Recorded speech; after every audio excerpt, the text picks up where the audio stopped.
जय गुरुदेव। जय गुरुदेव नाम प्रभु का पावन नाम। जय गुरुदेव। परम संत बाबा जय गुरुदेव जी महाराज सत्संग सुनाते हुए शाकाहारी सदाचारी बाल संघ पत्रिका के द्वारा बताए, तुम जो भी कदम रखो सोच समझ कर रखो। दुनिया को देखकर चलो और यह सोचो कि क्या यह दुनिया हमेशा रहेगी। तुम्हारे देखते देखते लोग चले जा रहे हैं तो क्या तुम रह पाओगे? तुम भी तो जाओगे। इसीलिए समझ सोच कर इस दुनिया में रहो। इस भवसागर का रास्ता बड़ा टेढ़ा है, अंधकार का है, तुम्हें कुछ भी समझ में नहीं आएगा। तुम नहीं जानते हो कि मन किसको कहते हैं, चित्त किसको कहते हैं, बुद्धि किसको कहते हैं, सूरत क्या है और कहाँ पर है, यह सब महापुरुष जानते हैं। जब तुम जाओगे उनके पास तभी तो वो समझाएंगे। गुरु नहीं मिलेंगे तो सूरत उठ नहीं सकती, मन की पकड़ नहीं हो सकती। जब सतगुरु मिलते हैं तो वो समझते हैं, बताते हैं कि मन क्या है, बुद्धि और चित्त क्या है, सूरत कैसे जागेगी। नीचे से सत्संग सुनाकर सूरत को चेताते हैं, जगाते हैं और अंतर में ऊपर शब्द की धार से सूरत को जोड़कर उसकी सफाई करते हैं। तुम निष्कपट हो जाओ तो सत्संग वचन असर करेंगे। गुरु से कपट करके तुम चालाक बनते हो, अपने को होशियार समझते हो, यही तुम्हारा धोखा है। इसीलिए तुम्हारी सफाई नहीं होती। जो गुरु से डरता रहता है वह सचेत रहता है, जगता रहता है कि उससे ऐसा कोई काम ना बन जाए, कोई भूल ना हो जाए जिससे गुरु महाराज नाराज ना हो जाए। तुम जैसे भी हो वैसे ही गुरु के सामने रहो। अच्छाइया बुराइया तो सब में है, बुरी भली खोड़ी खाड़ी गुरु आगे सब खोल।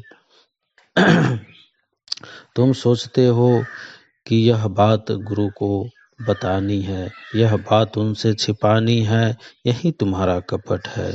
वैसे वो सब समझते हैं, उनसे कुछ छिपा नहीं, लेकिन तुम अपने को धोखा देते हो और अपना ही नुकसान करते हो।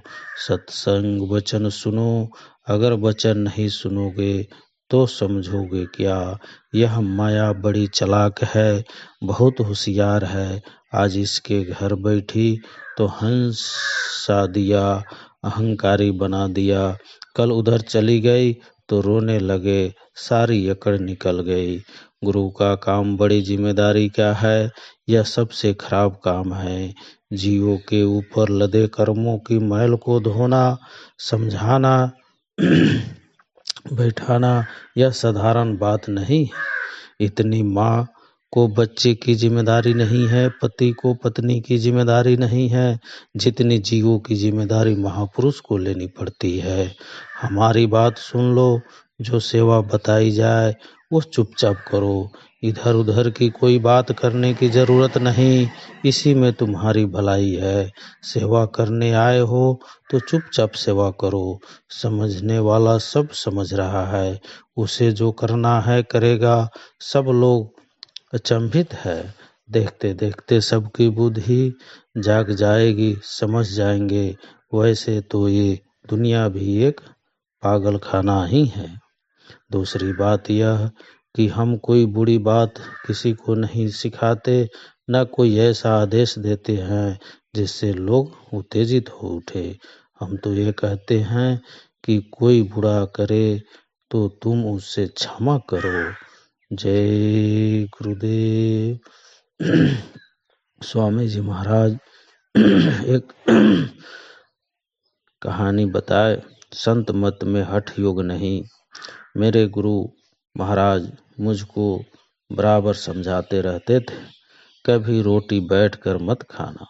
कभी मैं जंगल की ओर निकल जाता तो मुझको समझाते कि तुम गांव में 7 घर से भी एक एक रोटी मांगोगे तो 1 हफ्ते चलेगा। तुम चल कर जाओगे, तुम्हें कोई बुरा भला कहेगा, भीख मांगने पर तुम उसको बर्दाश्त करोगे तो तुम्हारे ऊपर उसका भार नहीं चढ़ेगा। तुम देखो आज भी मैं कितनी मेहनत करता हूँ। जब शुरू में मैं गुरु महाराज के पास गया तो गुरु महाराज मुझसे कहते थे कि गुरु की कभी परीक्षा मत करना। एक बार मैं मंदा जिले के एक जंगल में चला गया। वहां जाकर मैं एक जगह बैठ गया और यह निश्चय किया कि मैं कहीं नहीं जाऊंगा। गुरु महाराज भेजेंगे तो खा लूंगा। यह हठ है, बहुत बुरा हठ है। हठ करना भी नहीं चाहिए, लेकिन मैं बैठ गया। गांव के एक आदमी के मुकदमे का फैसला होने वाला था। उसको रात के स्वप्न हुआ कि एक महात्मा उसे कह रहे हैं कि जंगल में एक साधु बैठा हुआ है, जा तू उसको 5 सेर लड्डू चढ़ा दे तो मुकदमा जीत जाएगा। दूसरे दिन उसने 5 सेर लड्डू खरीदा और मेरे पास आया। मैंने कहा कि भाई, मेरे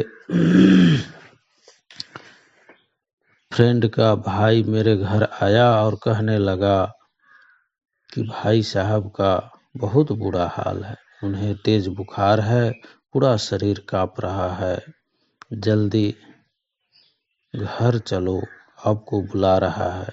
मैं उसके पास पहुंचा तो उसको बहुत बुरा हाल था। मैंने उससे कहा कि अब एक ही हाल है कि चलो भारती बाबा के पास चले और उससे माफ़ी मांगे। यह सब उसी का करा धरा है। हम दोनों भारती बाबा के पास गए, उनसे माफ़ी मांगी, तब जाकर हम दोनों ठीक हुए। बाबा ने मेरे को एक रसीद बुक दिया और बोला कि जाओ अपने ऑफिस और सबसे पैसा लेकर यहाँ जमा करो। मैंने खुद ही डमी नामों की सारी रसीद काट दी और वहाँ पैसा लेकर गया और दे आया।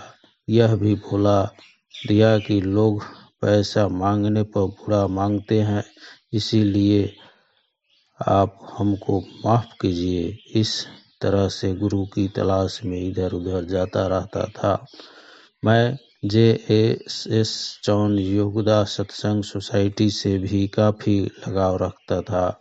मेरे पिताजी मेरी इधर उधर की तलाश से बहुत परेशान थे।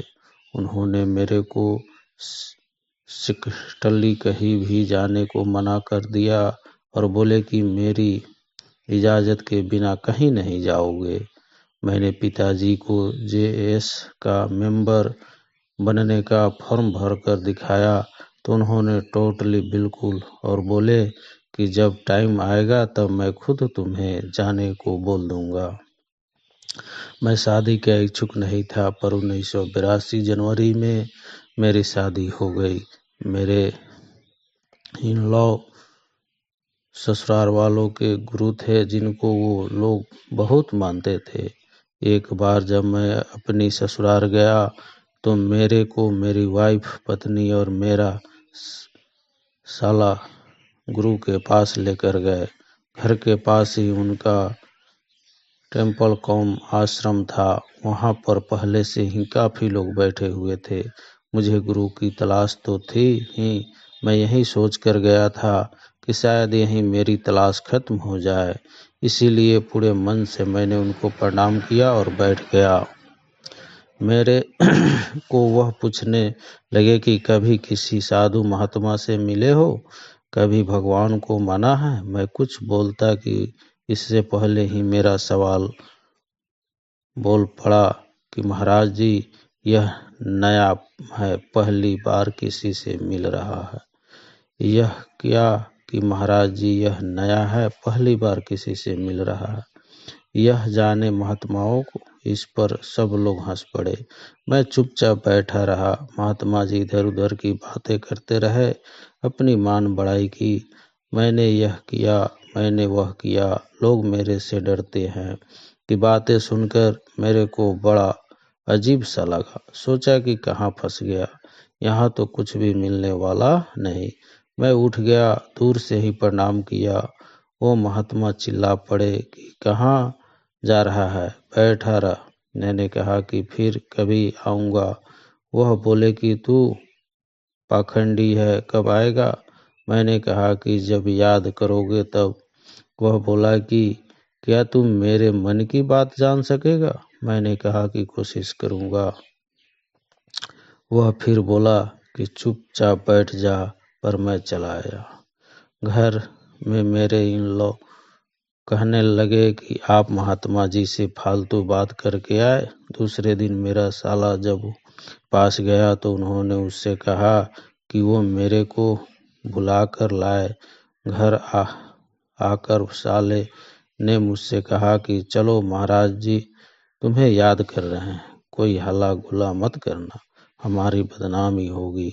मेरी मदर इन लॉ सास बोली कि मैं तुम्हारे साथ चलूंगी, आप चुप रहना, और अगर कुछ बोल भी दे तो चुप रहना। हम वहां पहुंचे। मुझे देखते ही वे चिल्ला कर बोले कि बता मैंने तेरे को कब याद किया। मैं बोला कि रात को 7:30 पर जब आप दरवाजा बंद करने लगे तो आपने चटखनी को राइट दाहिने तरफ बंद किया। फिर सोचा कि कल ये तेरे से पूछेगा, और फिर बोल्ट को राइट से लेफ्ट, दाहिने से बाएं की तरफ घुमा दिया। बाबा उछल पड़े और बोले कि तू कैसे ये जान गया, तेरे पास कौन सी सिद्धि है? मैं बोला कि आप मेरी बात का उत्तर दीजिए, मैं सही कह रहा हूँ या गलत? महात्मा सबके सामने बोले कि मैं अपनी सारी प्रॉपर्टी तेरे नाम करता हूँ, तुझे अपना वारिस बनाऊंगा। मेरे को तेरे जैसा चेला चाहिए था। मैंने साफ लफ्जों में कह दिया कि जो आपके पास है वो मुझे नहीं चाहिए, और जो मेरे को चाहिए वो एक न एक दिन मेरे को जरूर मिल जाएगा। जय गुरुदेव, जय गुरुदेव।